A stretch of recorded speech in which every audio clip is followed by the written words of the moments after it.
welcome to another episode of Accessibility. I'm your host Laura.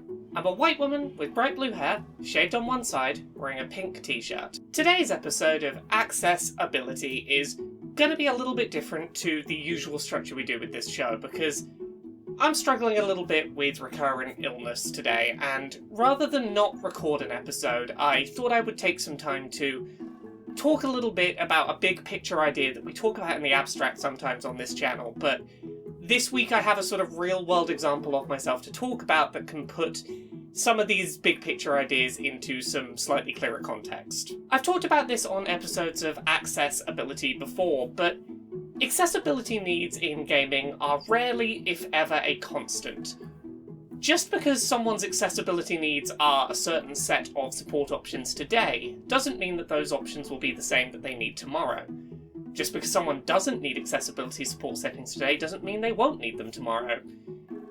Accessibility and access needs are very rarely rigid, and it's really important that we think about them as something that can change over time, as that's fundamentally something I see misunderstood by a lot of people who both disregard that they will ever need accessibility setting support, or game developers who think of video game accessibility as very static and immovable, who often don't make accessibility settings as varied as they realistically need to be to help in the real world. So today, on Accessibility, I'm going to be talking about myself. I'm going to be talking about some of the illnesses that are currently affecting me and making it more difficult for me to play video games, and some of the accessibility needs that, over the last week or so, I have found that I've needed increasingly more often, and will probably need again in the future. This week's accessibility episode is to talk about some accessibility setting support options that I didn't need, let's say 2 weeks ago, but I do need right now. Right now, when I record this episode of Accessibility, I'm dealing with pretty severe hearing loss on my left side, chronic fatigue, and some chronic pain issues in my face.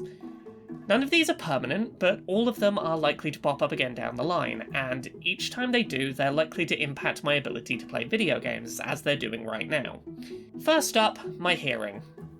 As an autistic gamer, hearing issues have always been an intermittent barrier to gaming for me. I generally struggle with auditory processing issues, difficulty separating out sounds from one another, which generally makes following in-game audio in complex scenes tricky for me on the best of days. However, right now, my ear issues are more physical in nature, while still likely a result of my being autistic. Autistic people are estimated to have around 4 times the risk of inner ear infections and blockages compared to the general population. It's common for autistic people to have one of their ears be physically a slightly different shape than normal, and as a result become prone to chronic inner ear issues across their lives. For me personally, this comes in the form of maybe once a year finding my left ear becomes painfully blocked. I suffer with constant throbbing earache, as well as losing around 90% of my hearing on that side, usually for around 3 weeks at a time. Currently, I can basically not hear anything on my left side. When you pair that with the struggles that I already have focusing on specific sources of audio as an autistic person, I'm really struggling with a lot of gaming tasks currently, as well as day-to-day life. So, what accessibility settings are currently helpful for me on a temporary basis? Well, games that support turning stereo audio into mono audio allow me to hear all game audio in my right ear, so nothing is being missed if I play games with headphones on, such as while I'm streaming. Additionally, subtitles become more important than usual to me. They're always important, but extra so at the moment. And the ability to balance game audio, to turn down non-essential sounds in an audio mix so that I'm only hearing the most gameplay important audio, helps me to follow along while my hearing is limited.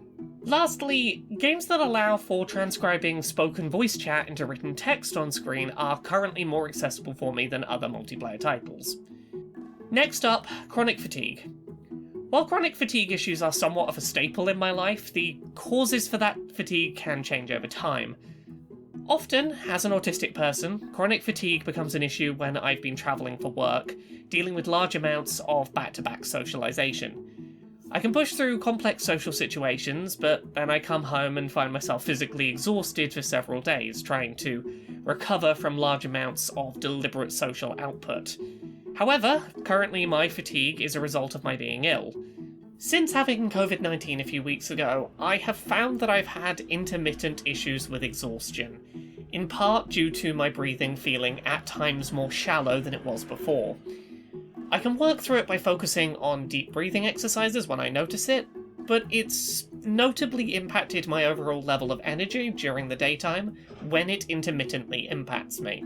On top of my current ear issues, I'm dealing with an additional source of chronic pain, occasional phantom tooth pain that has periodically come and gone since getting COVID-19. The pain has no apparent cause and seems to just be random nerve misfires, and it mostly feels like chewing on tinfoil at random moments. Put alongside the chronic pain flare-ups from my ear, and I've been constantly low-level, distracted, and exhausted. So, what gaming accessibility support options currently help me to play while fatigued and in pain? Well, one of the biggest supports is games that allow for pausing at any moment. While I love games like Elden Ring or Dark Souls, I can't reasonably play them during fatigue or pain flare-ups, because I can't pause if I feel myself falling asleep in my chair, or I'm suddenly distracted by pain and need to take a break until my focus returns. I've spent a lot of this week playing a game called Vampire Survivor while I'm ill. The game does allow pausing at any time.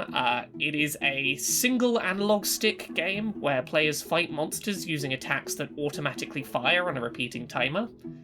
While players do need to dodge enemy attacks and hit monsters approaching them, during much of the gameplay, particularly later in runs, damage output is somewhat automated and, often, with a good build, momentarily being distracted by pain or exhaustion won't be a huge deal, as your character will likely continue to defend themselves pretty effectively from basic incoming attacks. I bring up these accessibility support needs that I currently have to demonstrate in practice something that I talk about in theory, in the abstract, a lot on this show. The idea that just because you don't need an accessibility support setting today doesn't mean you won't in the future. In particular, I talked about this a lot in our episode about gaming and aging, the fact that most of us as we age will start to rely more and more often on accessibility support designed for disabled people, but here's how I would put this. Even if you can't care about accessibility because it doesn't impact you personally, it could impact you personally sooner than you know. Accessibility needs can crop up out of nowhere from a myriad of causes, and some of them will be temporary needs, some of them will be permanent needs, some of them will gradually appear over time, and some will be sudden. Even if you don't care about the accessibility needs of others, you don't know when you might need accessibility support for yourself suddenly out of the blue, and if you can't care about it for other people, care about it because it could impact you a lot more quickly than you realise. Often, when I talk to video game developers about disability, one of the big things that I try and talk about is the fact that game developers often treat disabilities as distinct categories. Distinct categories that are fixed, immutable, unchanging, and very easy to categorise. You'll hear game developers talk about deaf players, hard of hearing players, blind players, players with motor control disabilities, as distinct separate groups that are somewhat of a monolith. You'll hear solutions proposed that talk about these groups as if the standard boilerplate explanation of that group is the only one that exists, and if you can solve accessibility needs for them, you've solved everything.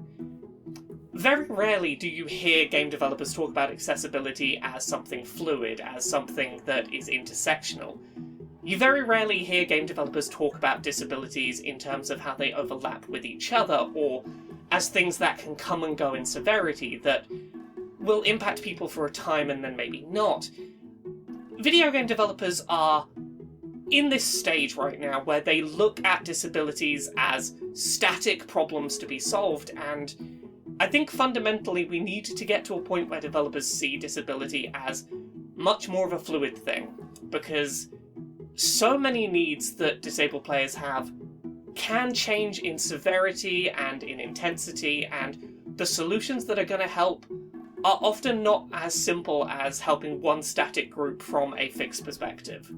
Accessibility support in video games needs to be common, extensive, and customizable, because you don't know when you're going to suddenly find yourself in need of accessibility support.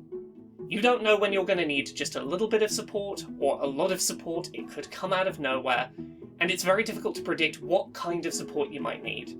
You might only need a little piece of support for something that crops up for a little while, or you might need more extensive support on a permanent basis. Video game accessibility needs to adapt to the fact that accessibility support is granular and the needs of players can come and go on a lot more variables than developers tend to think about.